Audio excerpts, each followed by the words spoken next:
প্রথম কথা হচ্ছে ভালোবাসা কি। প্রথম শব্দটা হচ্ছে ভালোবাসা কি, সংজ্ঞা কি।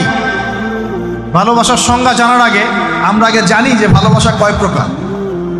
আমরা কোরআন এবং সুন্নাহ স্টাডি করলে দেখতে পারি ভালোবাসা হচ্ছে দুই প্রকার। কয় প্রকার? একটা হচ্ছে নিঃস্বার্থ ভালোবাসা, একটা হচ্ছে স্বার্থকেন্দ্রিক ভালোবাসা। একটা হলো নিঃস্বার্থ ভালোবাসা, একটা হলো কি স্বার্থকেন্দ্রিক ভালোবাসা। আল্লাহ রাব্বুল আলামিন ভালোবাসা সৃষ্টি করলেন কখন, আগে সেখানে আসে। আল্লাহ রাব্বুল আলামিন শুরুতে একা ছিলেন। কয়জন ছিলেন? তাহলে কি এখন তিনি দুইজন? আল্লাহ রাব্বুল আলামিন ছিলেন একা। মনে রাখবেন, কোনো সৃষ্টি একা থাকতে পারে না। আল্লাহ রাব্বুল আলামিন স্রষ্টা, তিনি একা থাকতে পারেন। চিরকুমার সংঘে নাম লেখানো বন্ধ করতে হবে। চিরকুমার সংঘে নাম লেখানো কি করতে হবে? বন্ধ করতে হবে। এখন এই সিলসিলা চলছে দেখি, একা একাই মেয়েরা জীবনযাপন করতে চায়, কোনো কোনো ক্ষেত্রে একা একা ছেলেরা জীবনযাপন করতে চায়। তো এই একাকী মানুষ থাকতে পারে না। সৃষ্টির পক্ষে একা থাকা সম্ভব নয়, স্রষ্টার পক্ষে সম্ভব। আল্লাহ রাব্বুল আলামিন একা ছিলেন, আজও একা। যখন কিছুই থাকবে না, আল্লাহ পাক একাই থাকবেন। আল্লাহ রাব্বুল আলামিন সর্বপ্রথম আরশে আজিম সৃষ্টি করেছেন। কি সৃষ্টি করেছেন? আরশে আজিম। এবং আরশটা ছিল পানির উপরে। সূরা হুদের মধ্যে আল্লাহ বলেছেন কানা আরশুহু আলাল মা। আল্লাহ পাকের আরশটা ছিল পানির উপরে। এখন কোথায় আছে তাহলে? এখনো পানির উপরেই আছে। কোথায় আছে? আচ্ছা, কুরসি এবং আরশের মাঝখানে একটা মহাসাগর আছে। কি আছে? এই মহাসাগরের গভীরতা হচ্ছে 500 বছরের পথ। কত বছর? আমরা এখন বিশ্বাস করব না, কারণ নাসা এখন আবিষ্কার করে নাই, তাই না ভাই? নাসার নাম তো শুনেছেন? নাসা এখনকার বিশ্বের খোদা হয়ে গেছে, নাউজুবিল্লাহ। ও যা বলে মানুষ তাই বিশ্বাস করে। ও যদি বলে মঙ্গল গ্রহে পানি আছে, বিশ্ববাসী বলবে হ্যাঁ পানি আছে। ও যদি বলে মঙ্গল গ্রহে পানি নাই, বিশ্ববাসী বলবে হ্যাঁ মঙ্গল গ্রহে কোনো পানি নাই। ও যদি বলে যে অনেক দূরের কোনো গ্রহের মধ্যে এলিয়েন আছে, বিশ্ববাসী বলবে হ্যাঁ এলিয়েন আছে, এলিয়েন আছে। কিন্তু আল্লাহ পাক যদি বলেন যে আল্লাহ পাক মহাবিশ্বের মধ্যে মালাইকা সৃষ্টি করেছেন, বিশ্ববাসী বিশ্বাস করে না যে ফেরেশতা বলে কিছু আছে। আমি কি বুঝাতে পারছি? এটা হচ্ছে শিক্ষা কেন্দ্রিক শিরক। শিক্ষা এবং জ্ঞান কেন্দ্রিক শিরকের মধ্যে আমরা লিপ্ত হয়েছি এখন। বিজ্ঞানকে কোনো কোনো ক্ষেত্রে আমরা ইলাহের আসনে বসিয়েছি। বিজ্ঞান যা বলে তাই চোখ বন্ধ করে বিশ্বাস করে, আর বিজ্ঞান যা বলে না মানুষ বিশ্বাস করে না। আল্লাহ পাকের কথা বিজ্ঞানের অনুকূলে হোক আর প্রতিকূলে হোক, মানুষ দেখতে চায় না। যেমন একটা এক্সাম্পল দিচ্ছি, যদি এখনই সায়েন্স বলে যে আগামী 10 বছরের মধ্যে বিশ্বে বিভিন্ন জায়গায় বড় বড় সিরিজ ভূমিকম্প হতে পারে, 99% মানুষ বিশ্বাস করা শুরু করবে না। কিন্তু নবী সাল্লাল্লাহু আলাইহি ওয়াসাল্লাম বলছেন বাইনা ইয়াদাই সাআ, কিয়ামতের আগে আগে আসবে মুতানুন শাদীদ, মহামারী। কিয়ামতের আগে কি আসবে? মহামারী। মুতানুন শাদীদ মানে বড় মহামারী, লম্বা বড় মহামারী, কঠিন মহামারী, শাদীদ। ওয়া বা'দাহু, এবং মহামারীর পরে আসবে সানাওয়াতু জালাজিল, ভূমিকম্পের বছরগুলো। ভূমিকম্পের বছর নয়, ভূমিকম্পের বছরগুলো। মানুষ বিশ্বাস করবে না। মানুষ 80% মানুষই বিশ্বাস করবে না, খালি মুসলিমরা বিশ্বাস করতে পারে, অন্যরা বিশ্বাস করবে না। কিন্তু সায়েন্স যদি বলে আগামী 10, 20, 30 বছরের মধ্যে বিশ্বজুড়ে ভূমিকম্পের সিরিজ হবে, মানুষ বিশ্বাস করবে। তার মানে আমরা আমাদের বিশ্বাসের ক্ষেত্রে একটা শিরক করছি। শিক্ষা এবং জ্ঞানতাত্ত্বিক ক্ষেত্রে আমরা একটা শিরক করছি। আমরা কোনো কোনো ক্ষেত্রে সায়েন্সকে ইলাহের আসনে বসিয়েছি, এটা শিরক হচ্ছে। এটা একটা শিরক হচ্ছে। আসুন, আল্লাহ রাব্বুল আলামিন আরশ সৃষ্টি করার পরে সৃষ্টি করেছেন কলম। কি সৃষ্টি করেছেন? কলম। আল্লাহ পাক বলেছেন কলমকে উকতুব, তুমি লিখো। কলম বলেছে মাযা আকতুব, আমি কি লিখবো? আল্লাহ বলেছেন কিয়ামত পর্যন্ত যা হবে সব লিখে ফেল। লাউহে মাহফুজের মধ্যে আল্লাহ পাক এই কলমের দ্বারা কিয়ামত পর্যন্ত যা হবে সব লিখে ফেলেছেন। তো প্রিয় যুবক ভাই, চাকরি নিয়ে এত হতাশায় পড়ার কোনো কারণ নাই। রিজিকের সন্ধানে এত হতাশায় পড়ার কোনো কারণ নাই। রিজিক যা আছে তাই পাবেন, আপনার রিজিক লেখা হয়ে গেছে। এরপরে সাউন্ড কমান, টান কম থেকে। এরপরে মানুষ যখন মায়ের গর্ভে ছিল, বয়স ছিল 4 মাস 10 দিন। কতদিন? 4 মাস 10 দিন। আল্লাহর পক্ষ থেকে ফেরেশতা রূহ নিয়ে এসেছেন। ফেরেশতা বলে কি কিছু আছে? বিশ্বাস করেন? কিন্তু ফেরেশতা তো চোখে দেখা যায় না, তাহলে কেন বিশ্বাস করেন? যখন মুসলিমরা কোনো কিছু না দেখে বিশ্বাস করা শুরু করেছে, তখন এই বিশ্বাসটার একটা নাম দিয়েছে পশ্চিমারা। এই বিশ্বাসটার একটা নাম দিয়েছে পশ্চিমারা। এই বিশ্বাসটার নাম কি জানেন? এই বিশ্বাসটার নাম তারা দিয়েছে ধর্মান্ধতা। কি দিয়েছে? শব্দটা শোনেন নাই?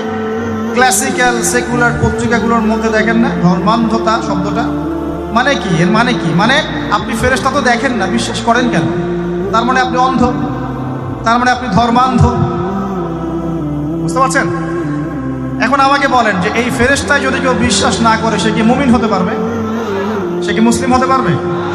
ইমানের যে 6টা পিলার, আল্লাহ বিশ্বাস, ফেরেশতা মণ্ডলীতে বিশ্বাস, আসমানি কিতাবে বিশ্বাস, নবী রাসূলগণে বিশ্বাস, পরকালের জীবনে বিশ্বাস আর ভাগ্যে বিশ্বাস, এই 6টার কোনোটাই কি দেখা যায়, ছোঁয়া যায়, উপলব্ধি করা যায়, কঠিন তরল বায়বীয় পরীক্ষা করা যায়, বা ল্যাবরেটরিতে গবেষণা করে পরীক্ষা করা যায়? তো যেহেতু আমরা এগুলো না দেখেই বিশ্বাস করি, এই কারণে পশ্চিমারা আমাদেরকে বলে তারা ধর্মান্ধ। এখন উত্তর কী হবে আপনার? উত্তর হচ্ছে এই যে আল্লাহ পাক আমাকে যে জ্ঞান দিয়েছেন, আল্লাহ পাক আমাকে যে লিমিটেড জ্ঞান দিয়েছেন, এই জ্ঞান দিয়ে আমি আগামীকাল কি হবে সেটা বলতে পারি না। বলতে পারি? যে মানুষের জ্ঞান এতই ক্ষুদ্র যে আগামীকাল তার সাথে কি হবে সে বলতে পারে না, সেই মানুষের পক্ষে কি এই অদৃশ্যের জগৎ সম্পর্কে এত গভীর জ্ঞান লাভ করা সম্ভব? মানুষের জ্ঞান কি অসীম না আল্লাহ পাকের জ্ঞান অসীম? এখন সেই অসীম সত্তার পক্ষ থেকে যখন কোনো ওহী আসে, কোনো তথ্য সংবাদ আসে, তাহলে আমি কি সেই জ্ঞানকে পেনিট্রেট করতে পারবো? বরং আমার উচিত হবে সেই তথ্যকে বিশ্বাস করা এবং তার সামনে আত্মসমর্পণ করা। তাহলে আমি ধর্মান্ধ হয়ে সবচেয়ে স্মার্ট মানুষ হয়েছি। যারা আল্লাহ পাকের ওহীতে বিশ্বাস করে সে হচ্ছে সবচেয়ে স্মার্ট মানুষ। কারণ আল্লাহ পাকের ওহীর সব জ্ঞান তো আমি ভেদ করে যেতে পারবো না, কারণ আমি তো আগামীকাল কি হবে তাই জানি না। আগামীকাল কি হবে তাই যে জানে না, সে কিভাবে পরকালের জীবনকে ব্যাখ্যা করবে? কে আমাদের মাঠে কে কোথায় দাঁড়াবে, কার হাসর কোথায় হবে, কে জান্নাতে যাবে কে জাহান্নামে যাবে, আমি কি বলতে পারবো? কার সাথে কোন ফেরেশতা আছে, কার সাথে কি আকৃতির শয়তান আছে, শয়তান তাকে কিভাবে ওয়াসওয়াসা দেয়, কবরে কি আযাব হয়, আত্মা কাকে বলে, স্বপ্নে মানুষ কেন দেখে হাসে কাঁদে, স্বপ্ন কিভাবে সত্যি হয়, এরকম অনেক প্রশ্ন আছে গায়েবের। এগুলোকে আমরা ব্যাখ্যা করতে পারবো? অতএব গায়েবে বিশ্বাস না করলে কেউ মুমিন হতে পারে না। আর আল্লাহ রাব্বুল আলামিন এই গায়েবের খবর জানেন। এই গায়েবের খবর থেকে আল্লাহ আমাদেরকে যতটুকু তথ্য দিয়েছেন এতটুকু আমরা জানি, এর বেশি আমরা জানি? আচ্ছা, মায়ের গর্ভে যখন সন্তান, তখন ফেরেশতা লিখে দিচ্ছেন এক, তার হায়াত কতটুকু হবে, ব্যাস লেখা হয়ে গেছে। লেখা হয়ে গেছে মানে যা হায়াত, যা অপচয় করেছেন তো করেছেনই। এখন সারা জীবন যদি মাথাটা ঠুকরে ঠুকরে কাঁদেন, তাও ওই অপচয়কৃত দিনগুলো ফিরে আসবে না। শিক্ষা নেবেন না এখান থেকে? 30 বছর চলে গেছে মানে 30 বছর আল্লাহর নাফরমানি করেছেন, সারা জীবন মাথা ঠুকরে কাঁদলেও ওই 30 বছর ফিরে আসবে না। আসবে যুবক ভাই? অতএব কি করা উচিত? ফিরে আসা উচিত নাকি এভাবেই চলতে থাকবে? লেখা হয়ে গেছে, বাড়বেও না কমবেও না। 2, রিজিক কি কি পাবেন, আপনার রিজিক সব লেখা হয়ে গেছে। এখন আপনারা কি রিজিকটাকে হালাল পথে চাচ্ছেন না হারাম পথে? যদি হালাল পথে চান ওই অ্যামাউন্ট অফ রিজিকই পাবেন, যদি হারাম পথে চান ওই রিজিকই পাবেন, এর বাইরে যাবে না। রিজিক যাবে, যাহলে সবর করেন, আল্লাহ পাক হালাল পথেই রিজিক দিবে ইনশাআল্লাহ। রিজিক বৃদ্ধির জন্য কিছু আমল আছে, তার মধ্যে শ্রেষ্ঠ আমল হচ্ছে নামাজ, এর সাথে চাষতের নামাজ পড়া। চাষত মানে সালাতুদ দুহা, এর আগে ইশরাকের নামাজ আছে। রিজিক বৃদ্ধির জন্য আত্মীয়তার সম্পর্ক বজায় রাখতে হয়, আত্মীয়তার সম্পর্ক বজায় রাখলে রিজিক প্রশস্ত হবে। বেশি বেশি যে আল্লাহ জিকির করে এবং কোরআন তেলাওয়াত করে তার রিজিক বাড়ে আলহামদুলিল্লাহ, এবং যে আল্লাহর রাস্তায় খরচ করে তার রিজিক বাড়ে। এই রিজিক বাড়ার কিছু পলিসি আছে। সবচেয়ে শ্রেষ্ঠটা হচ্ছে নামাজ, আল্লাহর জিকির তেলাওয়াত, এরপর আমলের মধ্যে আত্মীয়তার সম্পর্ক বজায় রাখা। নবীজি বলছেন কেউ যদি চায় যে তার রিজিকটা লম্বা হোক, হায়াতটা লম্বা হোক, সে যেন আত্মীয়তার সম্পর্ক বজায় রাখে। আত্মীয়তার সম্পর্ক এখন আস্তে আস্তে নষ্ট হয়ে যাচ্ছে না? খেয়াল করে দেখেন, আত্মীয়তার সম্পর্ক আপনি বজায় রাখবেন। মনে রাখবেন, আমি বারবার একটা কথা বলেছি আপনাদের ওয়াজ মাহফিলে, যে পৃথিবীতে যে কাজই করবেন আল্লাহর সন্তুষ্টির জন্য করবেন। আত্মীয়তার সম্পর্ক বজায় রাখবেন আল্লাহর সন্তুষ্টির জন্যে, তাদের কাছে কিছু পাওয়ার আশায় না। যখনই আপনি কারো কাছে কিছু পাওয়ার আশা করবেন আপনি কষ্ট পাবেন। যখনই কারো কাছে কিছু পাওয়ার আশা করবেন আপনি কষ্ট পাবেন। কারো কাছে এত বেশি পাওয়ার আশা করবেন না। কার কাছে পাওয়ার আশা করবেন? আল্লাহর কাছে, যে আমি এই কাজটা করছি, আল্লাহ আমাকে পুরস্কার দিবে ইনশাআল্লাহ। আমি আত্মীয়তার সম্পর্ক বজায় রাখছি কেন? আল্লাহর কাছে রিজিকে বরকতের আশায়, আল্লাহর সন্তুষ্টির জন্য। মনে রাখবেন প্রিয় ভাইয়েরা, আমল কবুল হওয়ার শর্ত মোটামুটি তিনটা। কয়টা? 1 নাম্বার, আমলগুলো হতে হবে আল্লাহর সন্তুষ্টির জন্য। 1।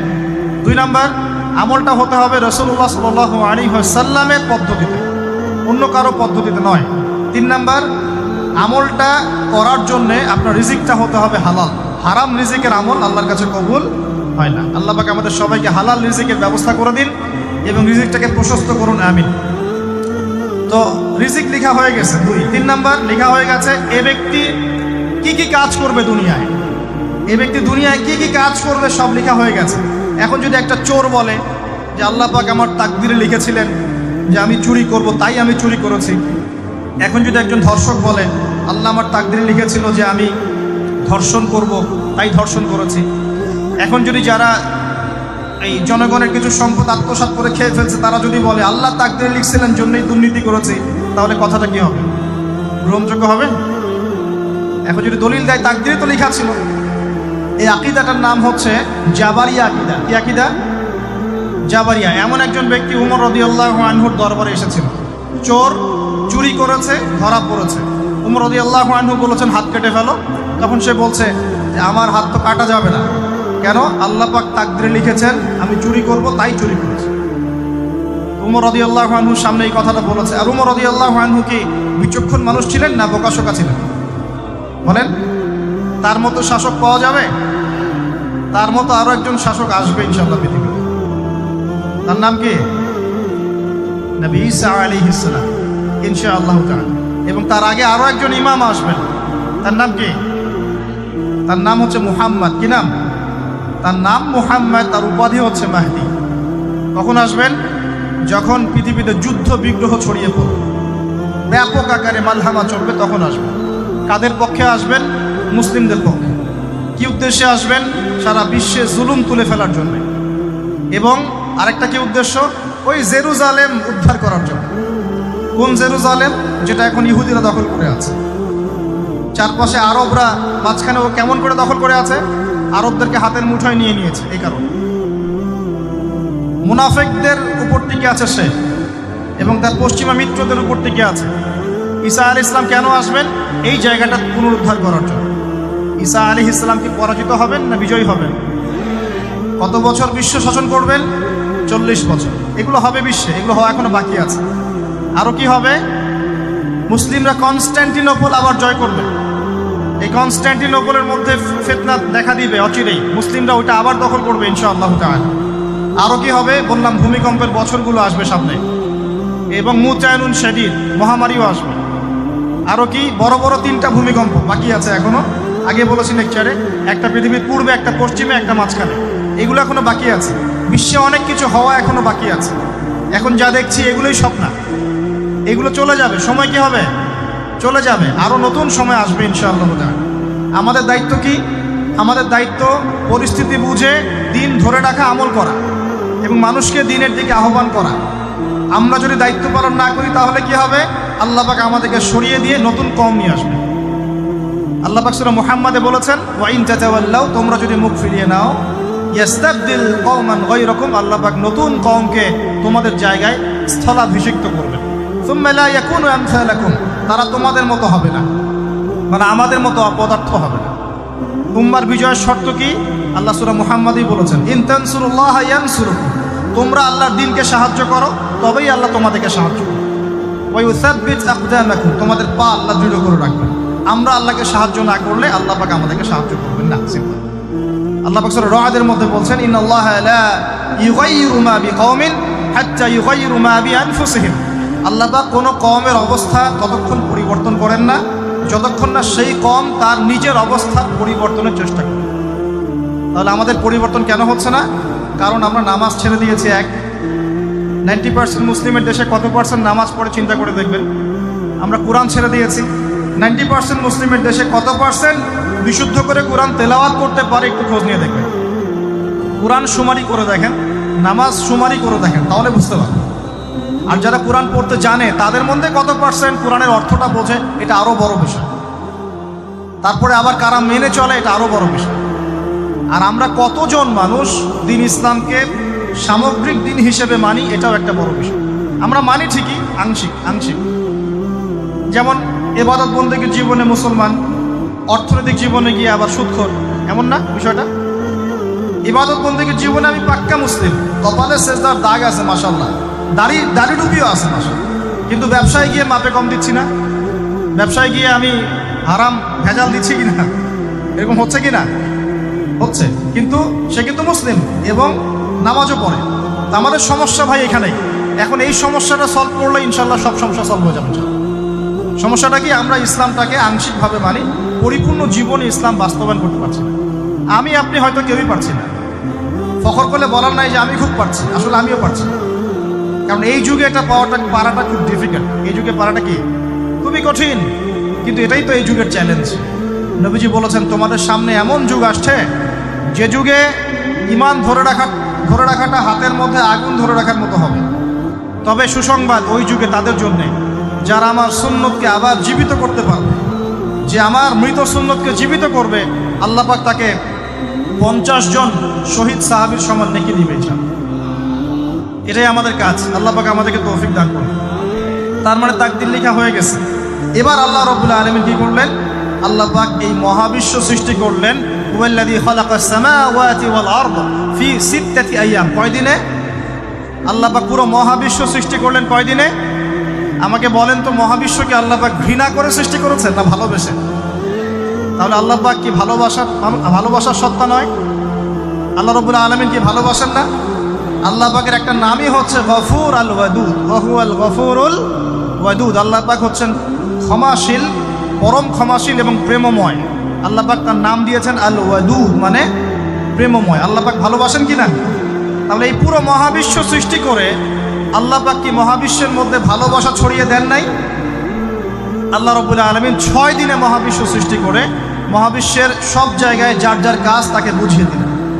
কোন গ্রহ কি কাজ করবে, কোন সৌরজগৎ কেমন করে চলবে, দুনিয়া কিভাবে ঘুরবে, সূর্য কিভাবে উঠবে, চাঁদ কিভাবে আসবে, কোন মাখলুক কি কাজ করবে, ফেরেশতাদের কাজ কি হবে, ইত্যাদি ইত্যাদি। আল্লাহ পাক সমস্ত কাজ বুঝিয়ে দিলেন। সূরা আলিফ লাম মিম সেজদা, হামিম সেজদার মধ্যে আছে, পড়ে দেখুন। আল্লাহ পাক পুরো মহাবিশ্বের দায়িত্ব বন্টন করে দিলেন।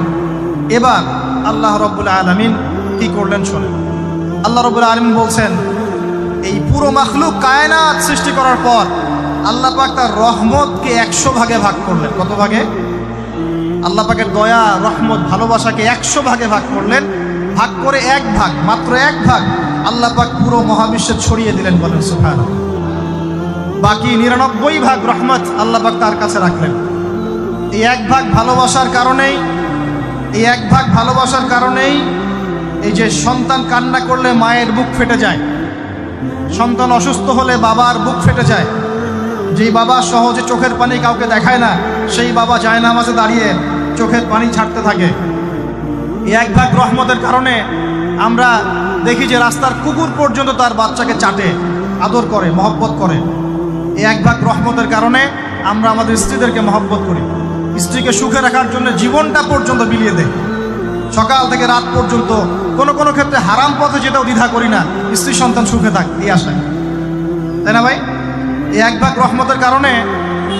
রহমতের কারণে গাভী দেখবেন, গাভী তার বাচ্চাকে প্রসবের পর চাটে, গাটা চেটে পরিষ্কার করে দেয়। এই এক ভাগ রহমতে পুরো কায়নাত টিকে আছে। আর নবী সাল্লাল্লাহু আলাইহি ওয়াসাল্লাম বলছেন, বাকি 99% রহমত আল্লাহ পাক তার কাছে রেখেছেন। এই রহমত এবং ভালোবাসা দিয়ে আল্লাহ পাক কিয়ামতের মাঠে মানুষকে মাফ করবে ইনশাআল্লাহ। তার মানে বলেন আল্লাহু আকবার। তার মানে আমরা আশা করতে পারি ইনশাআল্লাহু তাআলা আমরা আল্লাহর জান্নাত পাবো ইনশাআল্লাহ। হবে কি না?